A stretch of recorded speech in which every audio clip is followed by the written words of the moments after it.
So, Dr. Wang, please tell us about your country. Thank you. Well, I was asked by the Mr. Moderators to introduce my country in 2 minutes. I find it's a mission impossible, so I give you one sentence about Taiwan. So what is Taiwan? I would say that it is so-called the Oriental Switzerland. So if you know something about Switzerland, you already know something about Taiwan. Well, we have about the same size of in terms of geography. In your case, in Switzerland, you have 40,000 square kilometers. We have 36,000 square kilometers. And in terms of landscape, 3/5 of the islands in Taiwan is occupied by high mountain. And of course, the 3/5 of your land is occupied by Alps, so the high mountains. And it's also very interesting that our GDP total is about the same size in 2021. Except one thing is we are an island, you are the inland, but you are surrounded by many, many strong countries, so pretty much about island anyway. Well, enough about Taiwan. Let me start by expressing my gratitude to the Swiss Medtech for inviting Taiwan as a guest country this year to share our experience about the digital health technology. Switzerland is one of the leading countries in medical technology, and Swiss Medtech Days attract many top medical industries and specialists from different countries every year. I'm very proud that Taiwan is part of such an incredible event. Taiwan is also well known in the ICT manufacturing hubs. As you know that roughly about half of our chips is made in Taiwan, and 92% of the most advanced chips are made in Taiwan. That scared a lot of people, including the United States and China. Well, Taiwan also has a very generous and equitable universal healthcare systems. Major Taiwan hospitals are working with the ICT company to improve healthcare through the digitalizations.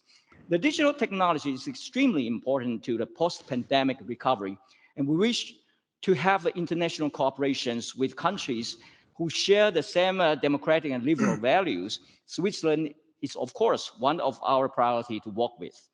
Now I have the pleasure to announce the Taiwan Digital Minister's Audrey Tang will be the keynote speaker today. I am sure many of you are aware of her. She represented the Taiwan government to sign the Declaration for the Future of the Internet in April this year.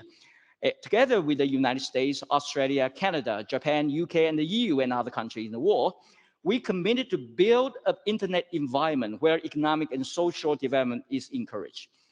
Later, our speakers in the deep dive sessions include Dr. Li Wei-Chang, the Deputy Superintendent of Taipei Veterinary General Hospitals, Dr. Joe Ye, the CEO of Asia leading medical image of AI companies, Dr. Grace Ye, the Award Laureate of the Industrial Technology Research Institute, and Dr. Linus Gauss, of the President of the Europe-Taiwan Biotech Association. They are all top specialists from Taiwan, and I'm sure their speech will impress you about Taiwan's digital policy and cutting-edge technologies. Last but not the least, I wish to take this opportunity to appeal for your support for Taiwan's participation in the World Health Organizations. Taiwan is highly capable, engaged, and responsible member of the global health communities. Taiwan would like to contribute more to improve global healthcare systems. Please give us a chance to prove Taiwan can help. I wish today's event a great success, and thank you very much. Thank you. Ambassador David Wang, thank you very much. Thank you, Dr. Wang.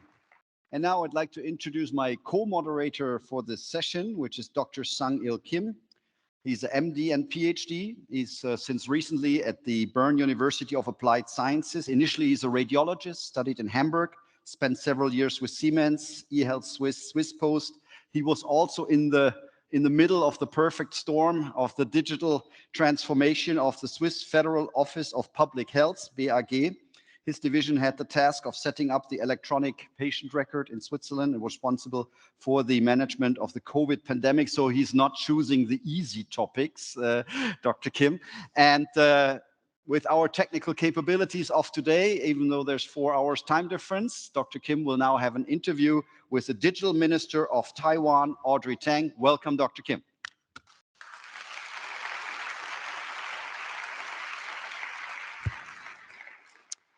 Thanks, Heiko, for the kind introduction, and thank you, Dr. Huang, for the short insights of Taiwan. And I also hope that maybe this year could be the starting point for more cooperation between Switzerland and Taiwan in terms of medtech and maybe health IT as well.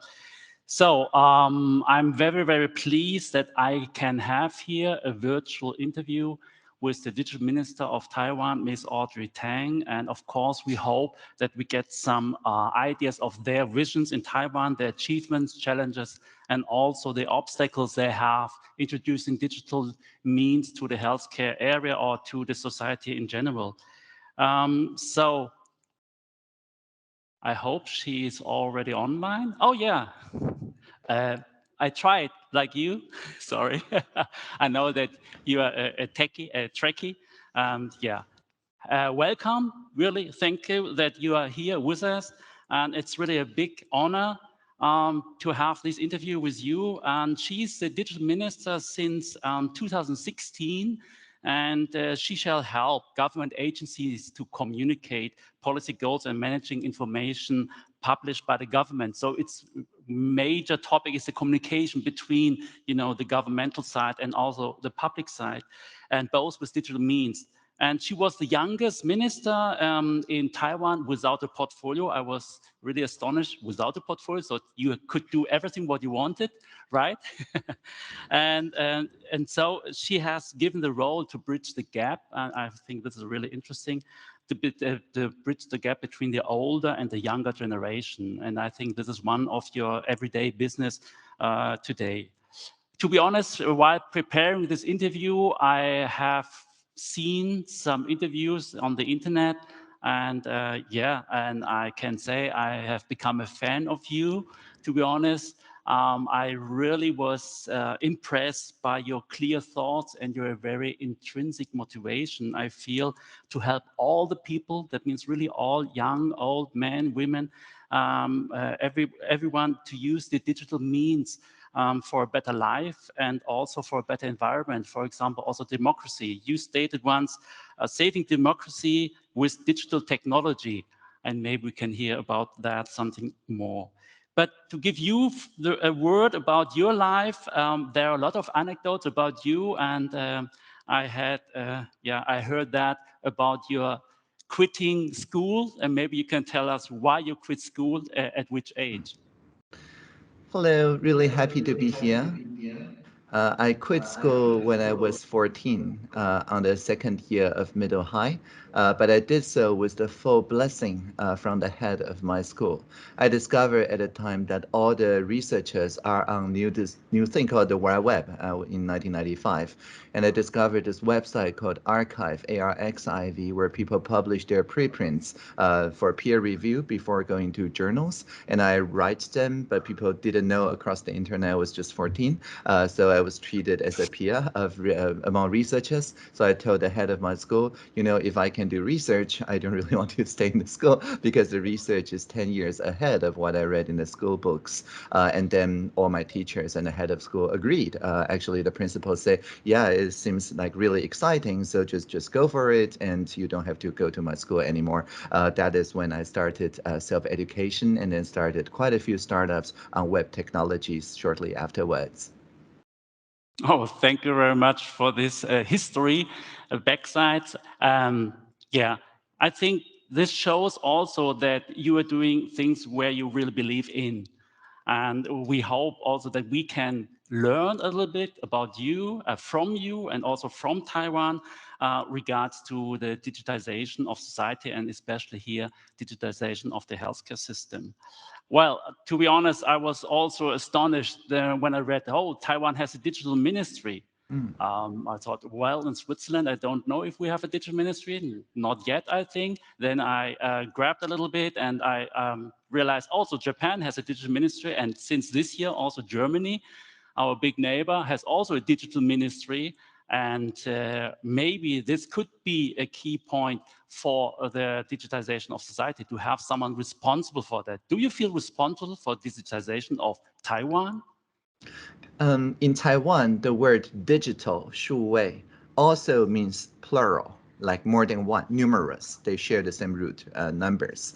And so to me, to quote Dr. Tsai Ing-wen, our president, in her first inauguration speech, she said, before we think of democracy as showdown between two opposing values, but from now on, democracy must become a collaboration between diversity of values. So plurality, collaboration across diversity, that is what 数位, what plural or digital means in Taiwan. So I feel responsible to build common ground out of very different positions and deliver innovations based on those common grounds. Very interesting. So I'm also one of the experts for semantic interoperability. And when I see and hear what you understand with the term digital, well, here I think it's the opposite. We only see 0 and 1, and that's it, not plurality. So very interesting.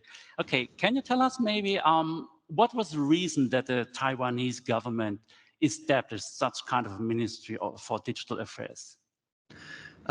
Just like our Ministry of Foreign Affairs, the MODA, or Ministry of Digital Affairs, is a bridge toward the cyberspace. We realize that the cyberspace already has certain norms, internet norms, but we also realize that on the threats of the pandemic or of the infodemic, which is the word that the WHO used for disinformation crisis during pandemic times, there are many norms that are being pushed backward. Many democracies in our region especially feel threatened, so much so that they want to do some takedowns of the internet, want to do some fragmentation of the internet, or just like they do lockdowns to counter the pandemic. Now, maybe lockdowns are unavoidable if you have widespread community transmission before your hospital is ready for it. But in Taiwan, for the past couple years and a half, we've never had a single day of lockdown. Yet we managed to have net zero excess death with regard to COVID. And we managed to have 0 takedowns for administration, instead relying on humor to combat against rumor and the public notice instead of takedown against disinformation. So the Ministry of Digital Affairs wants to be, like the Ministry of Foreign Affairs, a bridge to advocate this model, the Taiwan model of democracy, toward emerging threats on the cyberspace, so that cyberspace continues to be a vehicle of liberal democracy or social democracy instead of just bumping into authoritarianism or chaos. Thank you. That means social democracy needs a digital society. Is it like that? So yes. Yes. I mean two things. First, as you said, to introduce digital to improve our democracy. That's one. That's domestic. But also to democratize the digital spaces that we are in. For example, in Taiwan, if you step into a public park or a town hall and so on, this is a very democratic space. We have referendum like you do, we have public deliberation like you do. But if you go to, say, Facebook, then you go into an authoritarian regime, and ownership more than 51% is controlled by one person. So basically, the democratization, the deliberation, everything is gone when you have the conversation there. But in many jurisdictions, people don't have a digital infrastructure for public discourse. So they're forced to use Facebook for that purpose, and therefore go on a backslide when it comes to democratization, to further instead say polarization. So democratization of digital spaces is as important as the digitalization of domestic democracy. Okay, thank you. Coming to the term digital society, well, for all of us as part of society, I think the health status is one of the key points for everybody all over the world. Is it right that also this healthcare environment is part of your work in this digital ministry? And if yes, what exactly are you doing or supporting or helping in this context? Yes, a couple of things. First, we have this idea of collective intelligence. This is part of our 3 pillars of social innovation: fast, fair, and fun. Instead of Facebook, in Taiwan, we have our own civic infrastructure like this one, the PTT, that allows people to report around the turn of 2020, on the last day of 2019, that there's SARS cases reported from Wuhan. In many other social media that are more antisocial, this news just got flooded by other news. But in Taiwan's pro-social platforms that is part of our digital affairs concern, people triaged this news very quickly, resulting in health inspections on the first day of 2020 because people contributed to the collective intelligence instead of being pulled away. The other thing that the digital ministry is interested in is to help the people who are not that used to online forums. Even though broadband is a human right in Taiwan, there are still very young people or very old people prefer to call this toll-free line number 1922, where they meet someone with a lot of empathy, listen to their cases, their concerns. Like in April 2020, a young boy called saying, "You're rationing our mask. I got pink ones. I don't want to wear pink to school. I'm a boy." Then very next day on the 2 p.m. press conference, all the medical officers wore pink, and Minister Chen said, "Pink Panther is my childhood hero," and all the fashion brands turned pink and so on. So this is not just about biological, physical health. This is about mental health, about turning something that could be bullying or things like that into something that is humor-driven and that takes the edge away. Okay, you told us that you have some means to report things so that the health authorities and also you can benefit from this information. To be honest, in the Corona crisis, we also had several apps for that, but the people didn't use it. How do you manage that the Taiwanese people are using this kind of information technology to make these reports for better surveillance? Yeah, so it's about fast, fair, and fun. We already had a lot of fun before the pandemic using the same architecture to report disinformation online. We have this Line bot, it's like WhatsApp, developed not by the government, by the civil society, civic tech, called CoFacts, collaborative fact-checking, so that people can report what rumors are trending, and people share this dashboard of the most viral dashboard of the disinformation or misinformation. So people just like reporting spam, but there is an element of competition there because people want to debunk the disinformation as quickly as possible to win some points in their peer base. It's like gamification. And the most active dispelling of disinformation are then vetted by professional journalists on the third-party fact-checking network like the Taiwan Fact-Checking Center. And once they're vetted by the journalists, the participation officer, the people in charge of engaging the public in each ministry, rolls out these hilarious debunking packages that are even more viral than the disinformation. Before the pandemic, this is an example that people reported the trending virus was the state will fine you $1 million for perming your hair many times a week.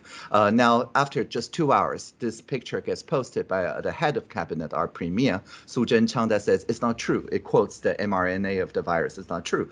Then the spike protein that says, I may be bald now, but I will not punish people who look like my youth. And the fine print that says, well, we've introduced a labeling requirement for hair products. But then on the bottom, you see our premier as he looks now with no hair, with a hair blower saying, if you perm your hair many times a week, it would not damage your bank account, but it would damage your hair. Your hairstyle will match my hairstyle.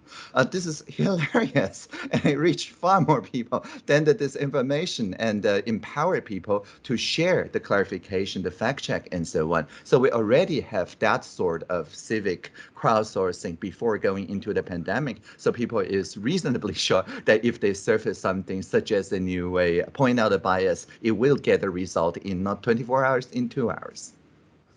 Okay, at least I've right now learned that we did only 2 things of your 3 Fs. We did it fast. We did it also fair in terms of the Swiss COVID app. That was our digital contact tracing app where I was responsible for. But we didn't have the fun factor, and we also didn't have the gamification factor. Maybe this is what we should do the next time, the next crisis, and the next crisis. Unfortunately, it will come, I guess. So, thanks. Well, coming to Switzerland and digitization in healthcare, I've wrote this to you. To be honest, Switzerland is not that good in that topic. So we are quite poor in digitization, and there's a ranking from 2018, maybe several people here know that, and we were placed in position 14 out of 17 countries here in Europe. So as far as I know, still over 50% of all doctors, physicians here in Switzerland are documenting on paper with a pen. I know that you once stated paper and pen was the first personal computer, but hopefully this is not the fact for the healthcare professionals here in Switzerland. Do you know the situation in Taiwan? So are you working totally digital? And if yes, still, what kind of obstacles, what kind of challenges do you have in the healthcare system? Yes, the entire universal healthcare system in Taiwan is digital, but it doesn't mean that people cannot use analog ways of inputting. This is important since you mentioned the contact tracing example. This for a while, for a year or so, since mid-2021, is our primary contact tracing system. It's based on SMS.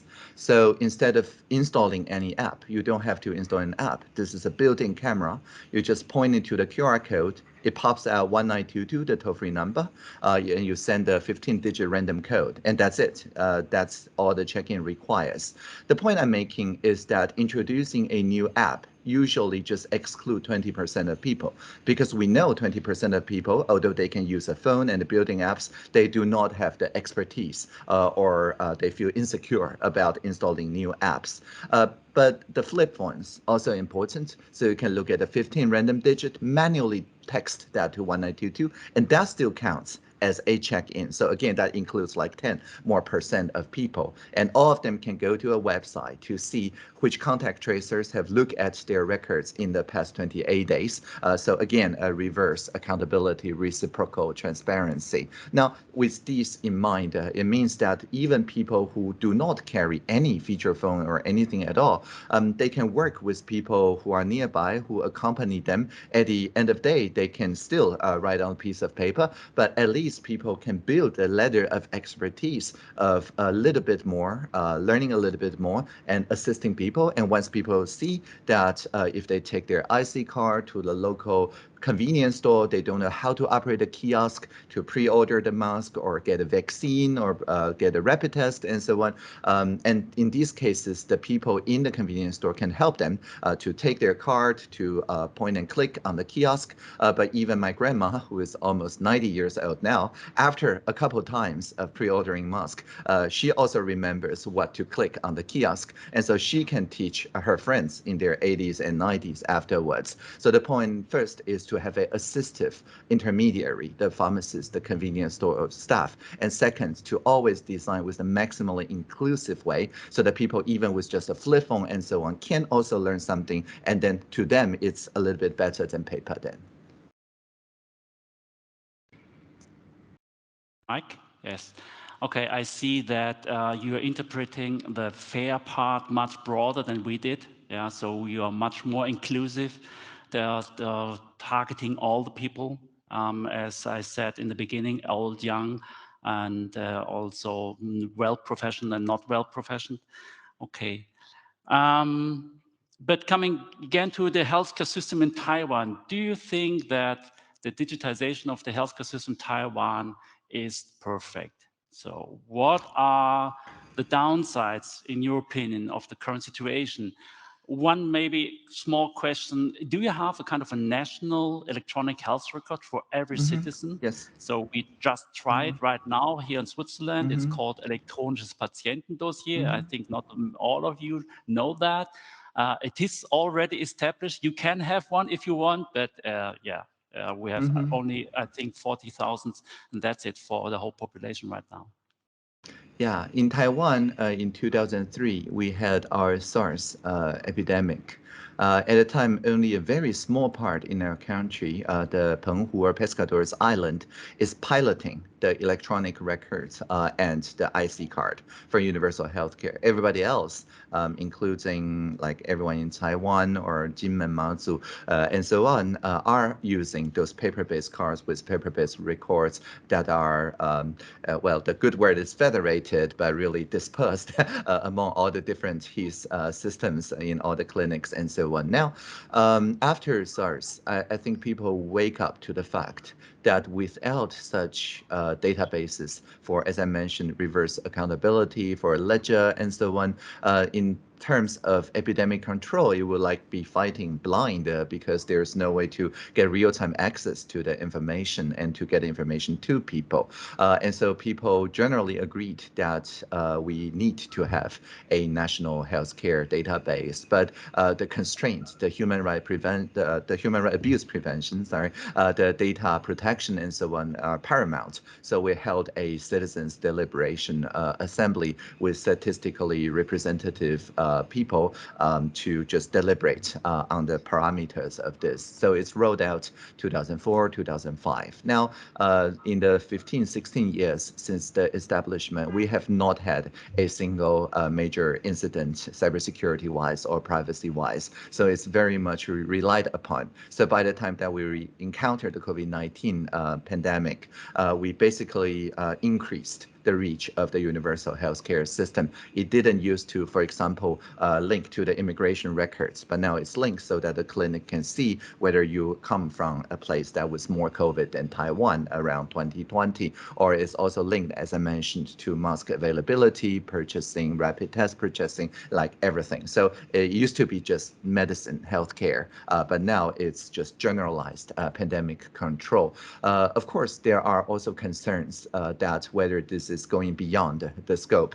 of the originally agreed upon by the citizens' deliberation design of the universal healthcare system. There are constitutional court debate currently happening of whether we need to allow opting out of the future data use because the original social contract was no opting out. So that is still being deliberated. I'm sure that we'll continue to find a delicate but fine balanced norm around data availability and privacy concerns. Okay, what I see here, two things is that there was a crisis which gave the thing a push in your country, and the other part is that there's a big trust from your people to the governmental infrastructure like this national health record system. And I was responsible for digital transformation the last 2 years at the Ministry of Health here in Switzerland. And I was asked several times, will this crisis give us also a push in digitization? And to be honest, I can't see it right now, not yet. Maybe in the next years, some new legislation are prepared right now for the near future. But still, what I realize is digital transformation needs change management, changing the habits of the people, because new tools make new processes, new work, new collaboration. Also, digital transformation needs more money and more investments. And maybe a question to you: do you know how much finance you have put in, how much money you have put in into your system for the digital transformation the last years from the governmental side? Mm-hmm. That is a really good question. We, for the first time in the Tsai Ing-wen's first term, our president, classified digital as a kind of infrastructure budget. This is important because previously in the Taiwanese accounting system, and I think many other accounting systems across the world, only things that are concrete, like literally made out of concrete, count as infrastructure budget. And usually the investment or the capital expenditure is not extended to things purely made out of bits. But by including the digital infrastructure as a kind of infrastructure, we made sure that this is not just about the concrete things, but rather about the bits in general and the data pipelines and things like that, that become very important. So we put in, I think it was 87 billion NT dollars over 4 years on the first term of the President Tsai Ing-wen into the digital public infrastructures, and a huge difference did it make. Previously, we have silos. We have a lot of records, for example, for disaster prevention, for earthquake mitigation, for flood control, for air pollution and water level and water pollution and so on. But they're all in different universities, different agencies, different civic tech communities. But by saying that the sensors, of course, is already there, the computation power is already there, but the data pipeline that connects them together are the infrastructure that we are investing in. We make sure that the machine learning models, the transformer models, and things like that become a common good that people can apply across disciplines. So I think this is definitely an idea that is worth spreading to more accounting offices around the world, that this is both operational expense but also capital expense. Okay. Well, in my former role, I also was responsible to establish a digital transformation strategy for the Ministry of Health, but also for the healthcare system here in Switzerland. And I realized that we are lacking a lot of interoperability, as you mentioned, all the silos which are there in different agencies, in different institutions. And if we would try to connect them today, to be honest, we are not allowed to do that by law. It's not allowed because of data privacy issues. But if we would change the law and we would try to connect them, we are still lacking technical and semantical interoperability standards. I've heard that you are promoting these open API standards. Can you tell us a little bit more about that and how you are going to combine these different kind of data silos? Yeah, certainly. For example, this is some Arduino or Raspberry Pi boxes in all our primary schools that measures the PM2.5 air pollution levels so that the students can inform their parents whether they want to go for a hike or stay at home. And this has been civic tech, like not at all government infrastructure. But because this is part of basic education, some people start to find, for example, in the industrial area around Hsinchu, there's actually a small gap there because the teachers are not allowed to break and enter the industrial areas to install the sensors. And so they work with us on such topics over the years through this annual competition called Presidential Hackathon. In Presidential Hackathon, more than 200 teams each year propose their ideas corresponding to one or more of the 169 Sustainable Development Goal targets. Now, these SDG targets are voted in by the people using quadratic voting, a new voting method, and the top 20 gets this boost of 3 months of internal sandbox of trying out their idea, as I just mentioned, in a region, in basic education, or things like that. So people try out, for example, using FHIR, F-H-I-R, to connect the ambulance and the emergency response unit in the Ministry of Interior to the Ministry of Health and Welfare in the major trauma units in the nearby hospitals. And actually, later on, it gets connected to the road planning agency of the Ministry of Transportation and Communication to optimize the red light or whatever design of the road. And that's very different data norms. And to link them together, you need to procure systems that take care of not just the people using the system, which for a ambulance system is probably people in the Ministry of Interior and Health instead of people in the Ministry of Transportation. But rather, we say in our procurement, for any interactive parts, you need to offer it also in machine readable and writable format, the open API standard by the Linux Foundation. If you don't, if the procuring agency tick the box, if you don't implement that or charge a lot more to implement open API, then you could be disqualified as a vendor from future procurements, just like we use the same language, just like refusing to implement seeing disability, right? Universal access for people with seeing difficulties. So you cannot discriminate against robots. That's the basic idea of the procurement. And once all the systems are procured this way, then it becomes possible to link them together. Of course, just like the Estonian X road, we call it the T road, it's still maintains a full ledger of the access. And for privacy, like private identifiable information, we use instead multi-party computation, federated oblivious storage, homomorphic encryption to make sure that we can share the insight or the computational model, but not necessarily the raw data. Okay, impressive, to be honest. Yeah, maybe this similar kind of infrastructure we will have also in Switzerland. As far as I know, the government today here in Switzerland is going into that direction, that at least the governmental bodies and the governmental IT infrastructure could and should look like that, what you just showed.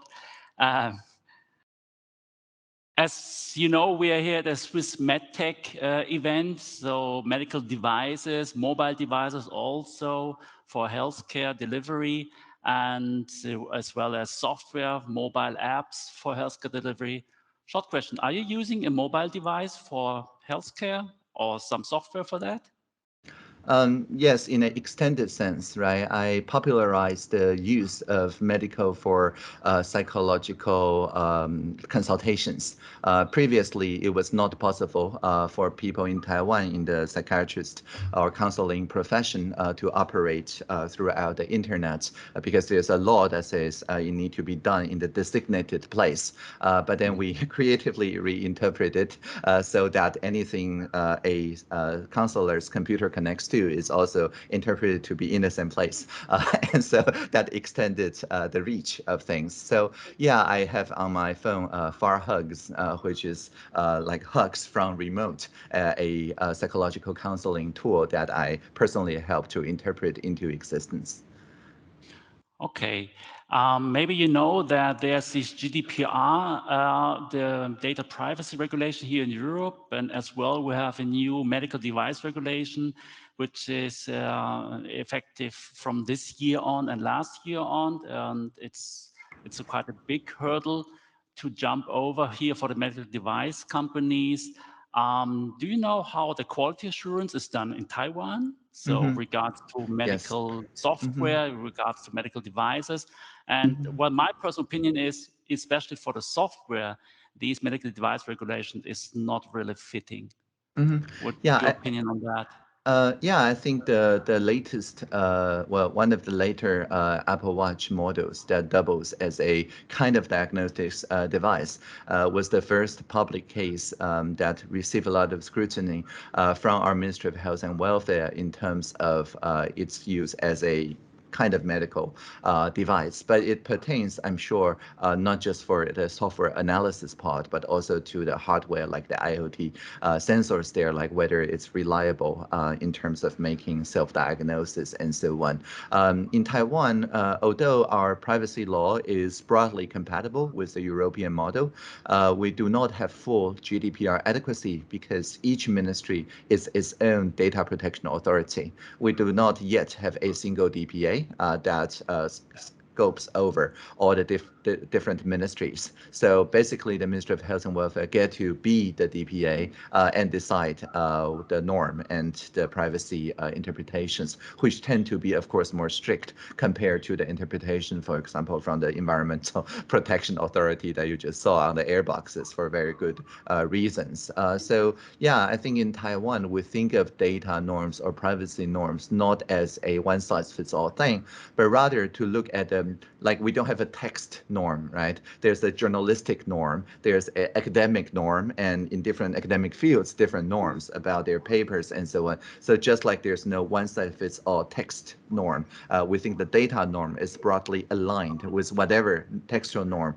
that is the ministry or the competent authority to say. Now, with that said, not all ministries have the supervisory and regulatory capabilities to express their requirements as software code. If they do, like our Financial Supervisory Council, which successfully express its anti-money laundering and KYC, know your customer, like if you try to open a bank account or sign insurance with old people, there's certain steps that you need to ensure that they're fully informed and so on.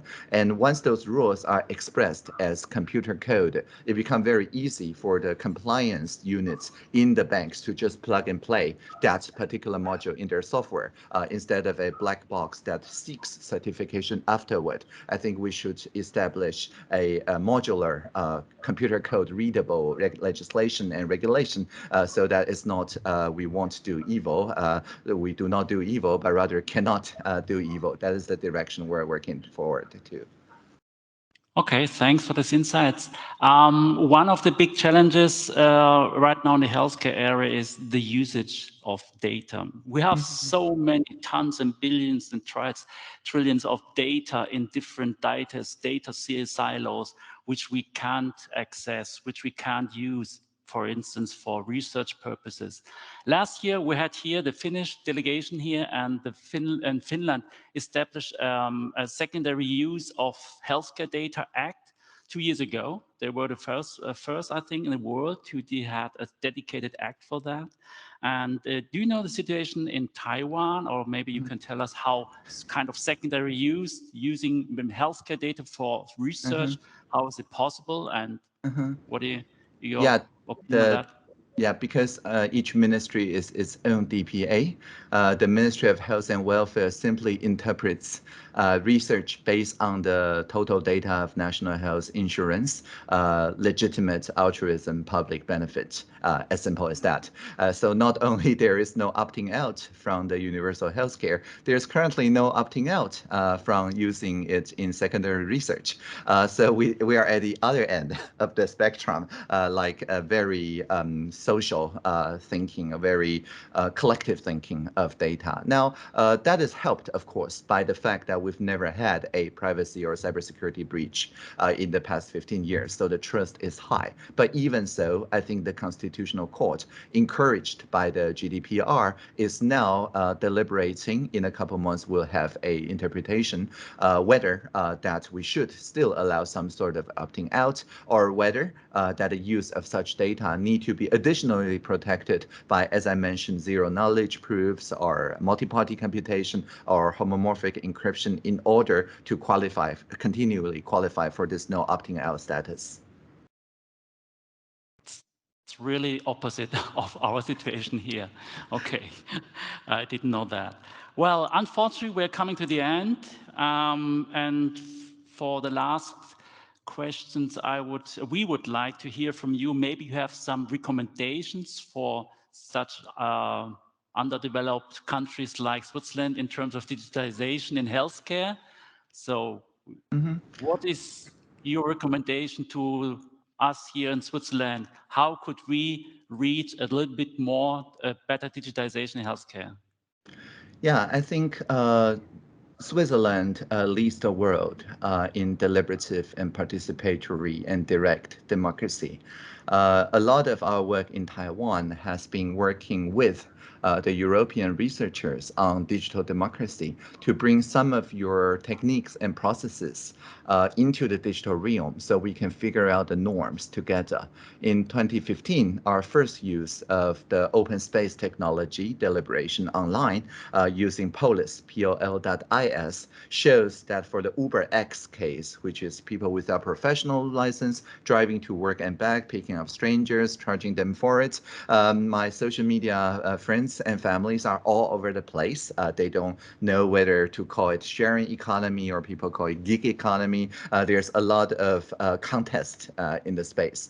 But we deployed assistive intelligence or AI to help people after seeing the open data, the facts, to share not their final voting, but their reflection, their feelings.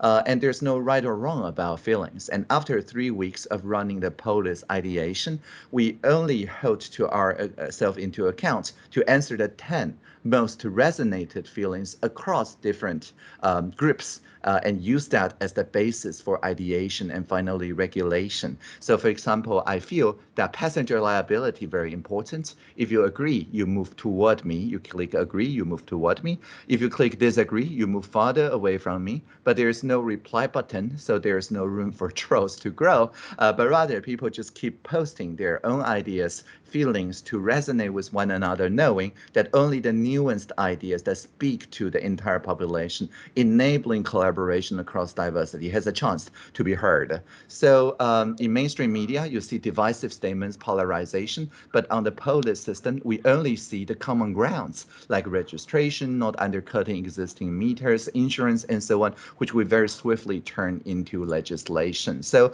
Uber is a legal taxi in Taiwan, but the same multi-purpose system also enable local churches, local temples in underserved areas, in rural areas, to form their own fleet, sometimes from long-term health providers and so on, which also earns tourist money and so on, in a way that benefits everyone. It's a plurality solution. It's not a singularity solution to this situation. So I will encourage you to build such a norm building layer, combining the aspects of the face-to-face analog deliberative democracy that you excel in the world, as well as the digital way to record and amplify those norms, so that we can actually agree on some common points around privacy, around accountability together, and to enable small-scale pilot studies to be scaled into national scale, like our presidential hackathon. Okay, that means ask the people, a user-driven approach for also better digitization in healthcare. Well, we will think about that. Thanks. So I have to say goodbye. It was really a big pleasure. Thank you for the inspiring interview. I hope also here the audience enjoyed your views and opinions. And as you do it like that, I say live long and prosper. Peace and long life. Thank you.